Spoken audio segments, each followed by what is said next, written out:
Welcome to another The Builders Agency Lessons, where I go back into the last week running my agency and extract some lessons, some thoughts, some things we can maybe learn from, a little wisdom or something, to relay what we've been doing and learn from that. Today we're going to talk about the onboarding of any employee, really, somebody in-house that we're adding to the team. Now, the type of people that I add to my team, because I'm a web design agency, is either a designer, a developer, but this week it's actually a project manager, somebody to help me with tasks and facilitating that whole thing and help me with documentation and all the stuff that goes around projects. So, well-rounded project person.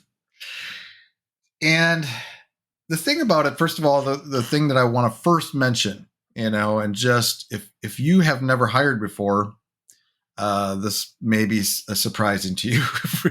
If you have hired before, you'll understand this, especially if you're a small shop like I am, smallish, and you're doing most of the stuff yourself.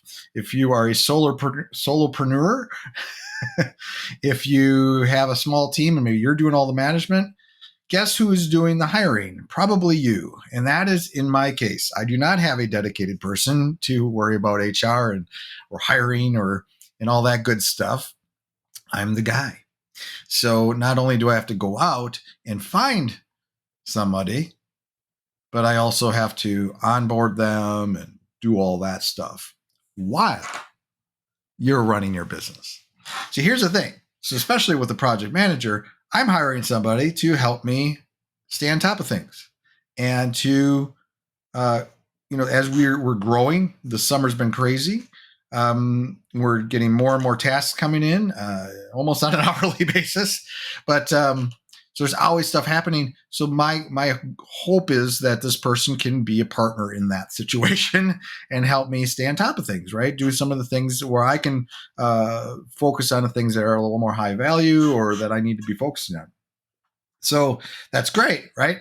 But for about a month, because you got to factor in the actual finding the person, interviews, a couple interviews, right? And then onboarding and getting everything ready for that person to come in. Because what I did is I had to review a bunch of stuff and to get some documentation together. This is a new role too. That throws another wrench into this is a new role. We don't have documentation yet, so we're doing all this on the fly. So that makes it even a little more difficult, right? And I mean, it is what it is. I mean, if you've never hired somebody, you probably don't have all that documented yet. Unless you're, had time on your hands. But so that's all going on, even the week and a half, 2 weeks before that. And then when they come aboard, now the week they come aboard, there's more stuff to do. Obviously, you're going to have to train them and talk to them and guide them and all this stuff. So, but during all that, you're still running your business.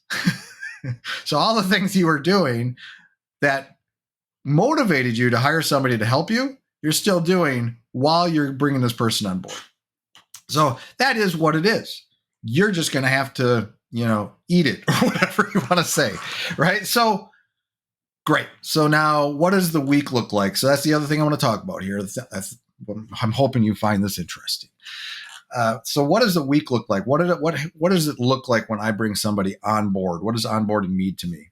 And really, I kind of have a very specific way I onboard people. I've done this many times for this team and other teams, whether it's developers or designers.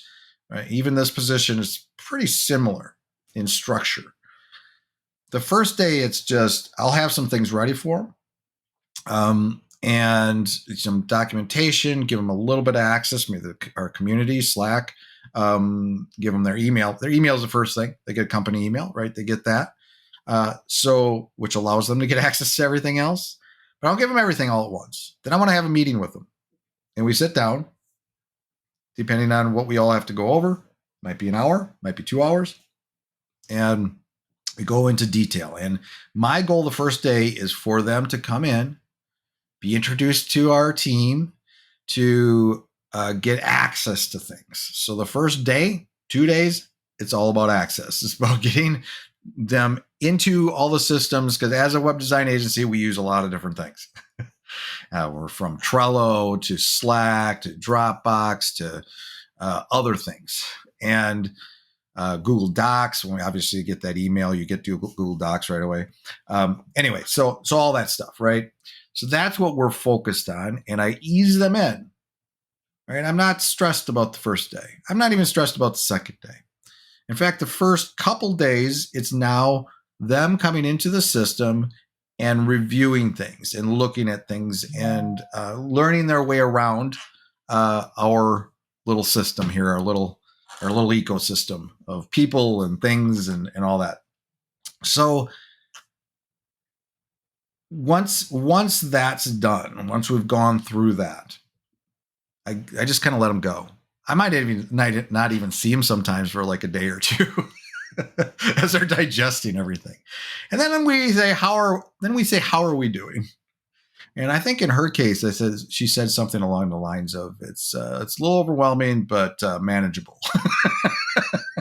So something, I think that's about what she said. Let me actually see if I can find that quote real quick. Yes, I had to look it up real quick. So yeah, kind of overwhelming, but manageable. And that makes complete sense. There's a little smiley face after that, but that makes complete sense. Because it's funny as owners of a business, whether you're the founder, your owner, you're in management, whatever you're doing, you don't realize how much stuff you do and how much there actually is. And I have a good filter because I focus, like we've done a lot of stuff. But I'm focused. I channel myself through things. I don't worry about everything all at once. But when somebody's first coming in, they're like overwhelmed with all this stuff, right? And it's not only that. There's like for us, we've been in business for a number of years, and there's history there. So there's stuff she has to learn about specific clients and a website that might have this long life in our agency and gone through all this. And there's a lot of documentation. There's things. So she doesn't need to worry about all those details right away. I mean, as we tackle things, she'll come on board with that. But she's seen all that, right? She get access to things like, whoa, what is all this? So, but you don't realize, like, I don't, and a lot of stuff is up in my head, right? A lot of this is just stuff that I just do, and I don't have to think about because I've been here the whole time, right? But so that's really that's a legitimate reaction. But at least you said manageable. Right? So that is when the other thing kicks in, though. Then we're gonna talk about what I essentially did in this case. Is I chose three things. I said, okay, this is what we're gonna do.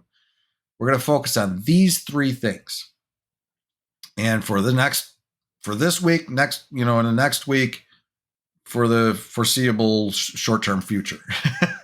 And so we'll master these three things. And two of them were a couple pain points for me. There are a couple areas that we need some help with, things that I'm struggling with, staying on top of. So she can come in, and it's one's a particular client and a particular project management system that I have to keep track of. So that's one, right? And then there's another one, something that we do for a number of clients that she's going to help with related to maintenance. We're going to do those two things. We're going to get her inserted into this process of maintenance and things we're doing. So I'm not because I'm a bottleneck. That's the whole thing. and then the other one is helping with this particular client and keeping track of tasks for this one client, right? That's it. Two things. Third thing is related to just the movement of tasks and assignments and stuff. But so those three things, let's tackle those. Let's define it, because she said, I mean, at one point she wanted to contribute, something now she's been around, she's not doing anything yet. She wants to contribute to the team and do something of value. And these things are high value. So just those couple things, that means a lot to me, right?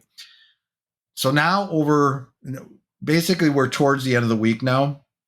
And we're going to basically now forget about everything else. We're going to focus on those three things. And I just set up a meeting for Monday morning next week. And we'll go over how the week went. And then we'll talk about what we're going to do that coming week, right? throw a little training in there related to those tasks and continue on that route. That's really it. I mean, that's how what it looks like when I onboard somebody, and probably a lot of people onboard. It's a process, and again, it's something it's really crazy, especially if you're solo or you got a small team and you don't have a management team. Like I don't have a management team. I have doers, like I have developers and designers and people doing things up until now. Now I got somebody starting to help with the management side of things, but to bring that person on board at first, it's a lot. You got to hire that. You got to find that person, hire that person. All the interviews and all that.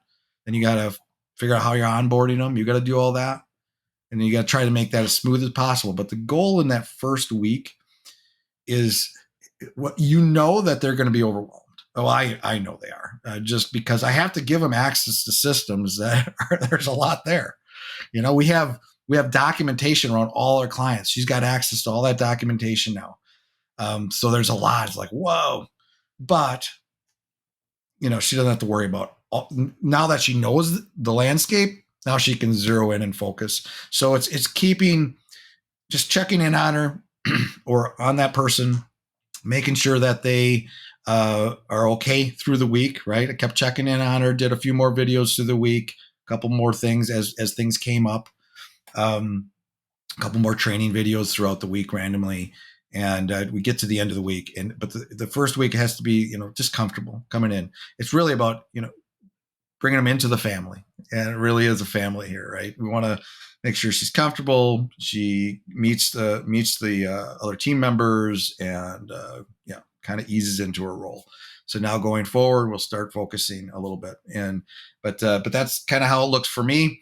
There's other things, like if it's a web developer, there's other things in that process, like testing them further, starting giving them a little project. And it's a similar thing though. It's just easing them in, give them something like, that they can start having small wins as well. So they feel like they're contributing and they're, not failing out of the gates. I was just joking with somebody.